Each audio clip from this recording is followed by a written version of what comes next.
വൈക്കം ടി.വിപുരം പഴുതുവള്ളിൽ ശ്രീ ഭഗവതി ക്ഷേത്രത്തിലെ മകരസംക്രമ മഹോത്സവത്തോട് അനുബന്ധിച്ച് നടന്ന ദേശതാലപ്പൊലി ഭക്തി നിർഭരമായി.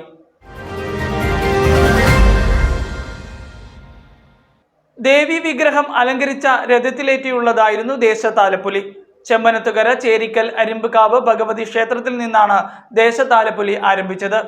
വിവിധ നാടൻ കലാരൂപങ്ങളും ഫ്യൂഷൻ ചെണ്ടമേളവും പഞ്ചവാദ്യവും പമ്പമേളവും ഉൾപ്പെടെ വാദ്യമേളങ്ങളുടെ അകമ്പടിയോടെയാണ് ദേശതാലപ്പൊലി ക്ഷേത്രത്തിൽ എത്തിയത്. തുടർന്ന് ക്ഷേത്രത്തിൽ പ്രദക്ഷിണം വെച്ച് ക്ഷേത്രനടയിൽ താലപ്പൊലി സമർപ്പിച്ചു.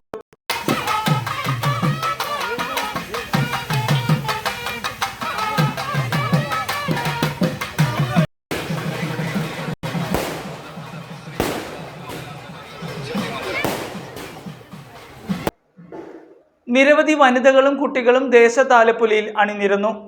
ക്ഷേത്രം ദേവസ്വം president Sathyan Raghavan, secretary V R. Akhil, vice president Manoj Puthettu, Binoy, Samji Sajeev, Sarath, Sujith തുടങ്ങിയവർ നേതൃത്വം നൽകി.